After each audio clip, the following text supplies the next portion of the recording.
Hello, it's Alex and welcome to Hey Little Thrifter. Today I'm going to be talking about all the books I read in May. I definitely had a bit of a mixed month. I rated books almost all across the board. I didn't have a 5-star, but I definitely had 4, 3, 2 and 1-star rated books, so it's been an interesting month. The first part of May was still Halfoweenathon, and I already did a separate wrap-up for that, so I will leave that linked below if you want to check it out. And after Halfoweenathon, the first book I picked up was Triad by Mary Leader, and I've done a separate review video for this one, so I'll link that below too. But this is about a character called Branwen, and she starts to experience some strange goings on in this old house that her and her husband have moved into.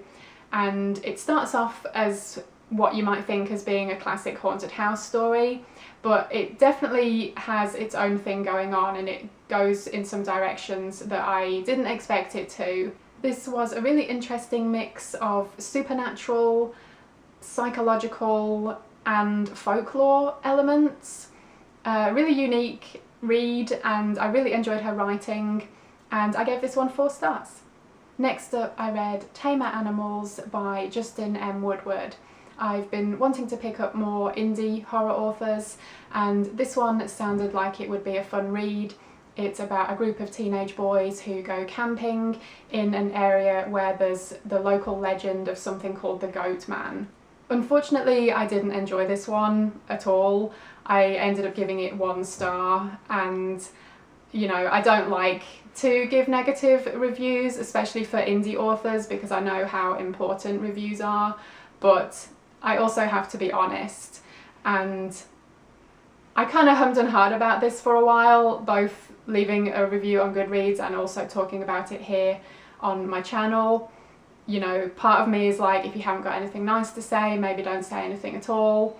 But I think in the world of reviews, it is important to be honest and to give reviews across the board, because I know as a reader, some of the reviewers that I follow, I really appreciate it if I see reviews from them across the board.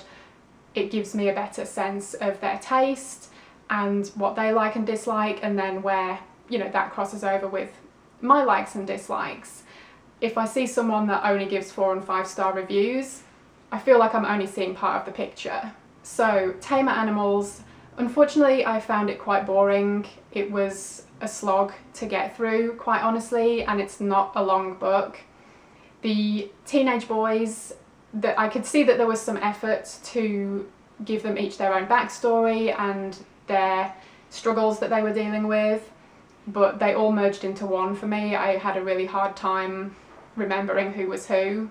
The other characters are also pretty one-dimensional, and honestly the only reason I kept going with this was because I'd seen so many good reviews on Goodreads, like tons of 4 and 5-star reviews, so I thought maybe I just need to give it a bit more of a chance, you know, maybe it's gonna get going any moment now. So I kept reading it against my better judgment, and it just did not get better for me at all. I felt like it had been a waste of time by the end of it. So yeah, I guess the lesson learned there is to trust my gut, and if I'm not feeling it, that's okay, I can put it down. But it is a bit disheartening when your view of a book is so different to seemingly everyone else, and yeah, it's kind of hard to be the one that comes out of the woodwork and say, yeah, sorry, I didn't like it. I go into a bit more detail in my review on Goodreads, but the bottom line was I didn't like it. I gave it 1 star. Next up I read Childmare by A.G. Scott, which is a pseudonym for Nick Sharman, and this is an early 80s horror novel set in London, and it's about something strange that's happening to all the teenagers in this one particular secondary school. They are turning incredibly violent, and there are a bunch of attacks, rapes and murders throughout the city.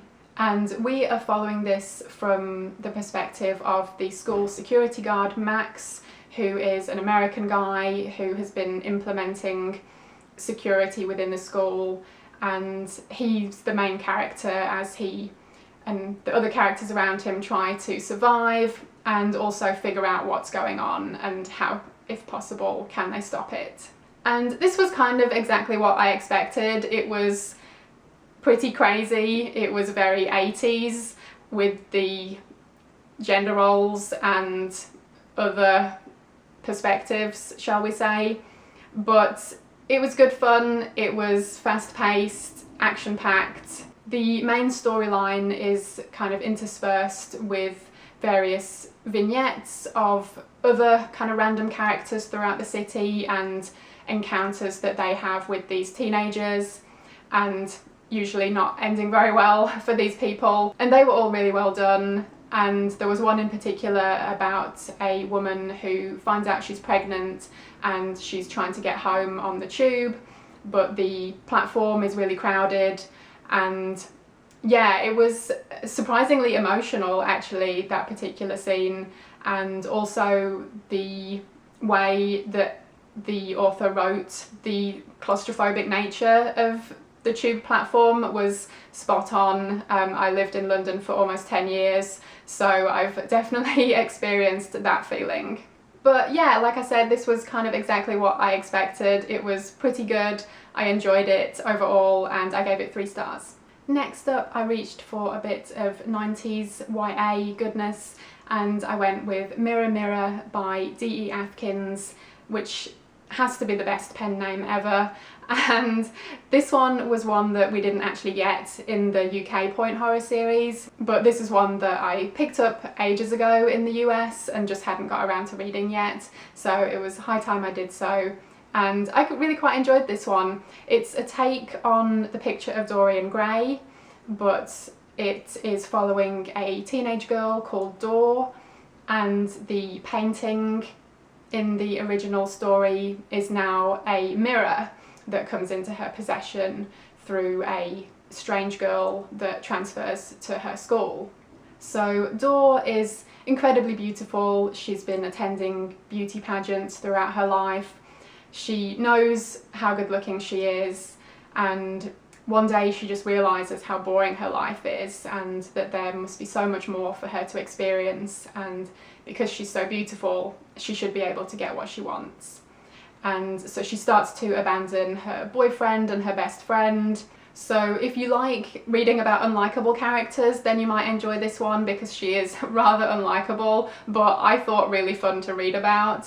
And of course the moral of the story is a bit of a be careful what you wish for type thing, along with being beautiful on the outside doesn't necessarily mean you're beautiful on the inside too. This was a really quick read. It's a tiny little book and I really quite enjoyed it, and it was also actually a bit more adult in some themes than a lot of the other point horror books. Like, I distinctly remember the words kinky and erotic mentioned in here, and I mean, it's not like explicit or anything, but just the mention of those words were kind of unexpected in this kind of book, so that amused me. But yeah, I enjoyed this one and I gave it 3 stars. Next up, I tried another new indie horror book. This was Stirring the Sheets by Chad Lutzke. I've been hearing great things about his various novellas and thought it was time I should give him a try. And unfortunately, this was another one this month that I didn't enjoy. The story is about an elderly man called Emmett. He works in a funeral home in preparing the bodies, and he has lost his wife of many decades about a year ago, I think, and he's still grieving for her and trying to cope by himself. And one day a body comes into their funeral home that looks just like his wife did some years earlier, and he decides to take this body home with him as a kind of comfort and as a way to get over the death of his wife. And it's not necessarily a necrophilia type situation here, there's no sex with corpses, but I still had some issues with this story because Emmett is painted as a completely sympathetic character. There was really no mention of how wrong this was, and no real struggle for Emmett as to what he was deciding to do. Yes, there was a little bit of back and forth, and he did know that he shouldn't be doing it, but there wasn't much of a struggle, and he didn't really seem too bad about what he'd done, and there was no thought really for this woman whose corpse he was taking home. At one point he goes ahead and embalms the body before taking it home with him, even though the family of this woman didn't ask for it to be embalmed, which definitely didn't sit right with me, but it's kind of not seen as a big deal in the story. And I think it's literally on the next page, he then calls himself a gentleman because he didn't look at her breasts. And I was just, none of this was sitting right with me. It made me feel really angry. And this was another book this month that I had a bit of a hard time with, because my views of it seemed to be so different to many other people. Like, this is another book on Goodreads that has a ton of 4 and 5 star reviews. So there were sections that I reread a couple of times to see if I could interpret it differently and have another way of feeling about it, but I just couldn't, unfortunately. So yeah, I didn't enjoy this one. It was a really short read, so I didn't mind spending the time on it and reading the whole thing so I could really get an overview of the whole story. But yeah, unfortunately it wasn't the story I went into expecting. I thought I was really going to like this one, and I thought it was going to be emotional, but it was just emotional in a very different way, I guess. I feel like maybe if there had been more of a struggle between Emmett's characteristics, you know, he's a really sweet old man who's grieving for his wife, but also he's doing these horrible things, and there just wasn't any of that. It was very one-sided, and the other side was completely glossed over. You know, the themes of objectification were just completely glossed over, and yeah, I just couldn't get on board with it, unfortunately. I ended up giving this one 2 stars. Next up, I read Disturb Not the Dream by Paula Trachtman, and I listened to the audio version of this, which I won recently in a giveaway from the lovely Regina at Regina's Haunted Library. I will leave her review video for this book linked below, and this is actually a reissue, both the book and the audio version, by a company called Capricorn Literary, who seem to be reissuing a bunch of like out of print vintage horror, which is awesome. So Disturb Not the Dream, the best way I can describe it in a nutshell is like VC Andrews on crack. It's like a full-on family saga, and it's full of inappropriate relationships and a lot of sex, most of it being somewhere along the lines of incest or orgies or rape. So it's pretty out there, but I actually really liked her writing, and I believe this was the only novel she wrote, which is a real shame because I would totally read more by her.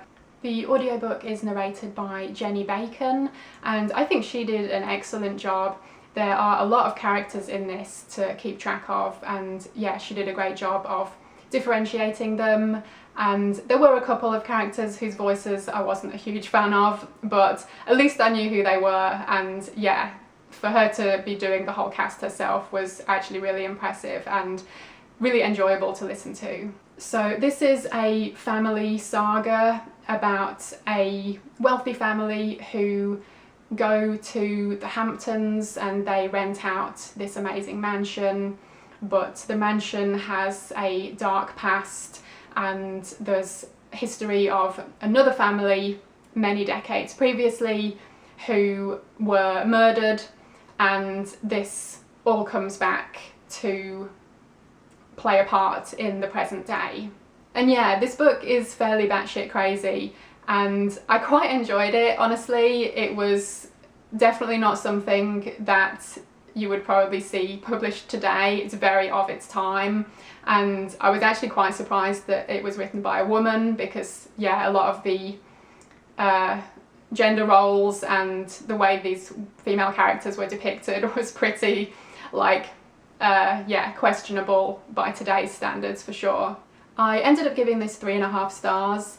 The reason I didn't rate it higher was because I did feel there was kind of a section in the middle that felt a bit slow. It kind of lost its pace for me a bit and got a bit repetitive, but it did pick up towards the end. There were some crazy twists and turns and yeah, a pretty fantastic climax. So it was worth a read, and the audio version in particular was very entertaining, although a bit of a strange one to be listening to on audio. I've never had like sex scenes, like quite explicit sex scenes that I've been listening to, you know, on my phone when I'm like cooking dinner and stuff. So yeah, that was fun. And last up is a book I haven't actually finished yet, but I'm currently reading it, so I thought I'd mention it. It is Last Days by Adam Nevill, who is a British horror author, and this is about a documentary film crew, like literally 2 people, who are hired to film the story of a cult from the 60s and 70s. And this is excellent so far. I am really enjoying it. It's super fast paced, like very absorbing, and once I pick it up I just don't want to put it down, and there have definitely been some really creepy moments so far. So I think I'm almost halfway through at this point. It's quite a big one, it's over 500 pages, and yeah, I am excited to see where it goes. So I'll be talking about this next month for sure. So that was everything I read in May. Let me know if you've read any of these and tell me what you thought. Thank you ever so much for watching. I hope you enjoyed it, and hopefully I will see you again in my next video. Bye!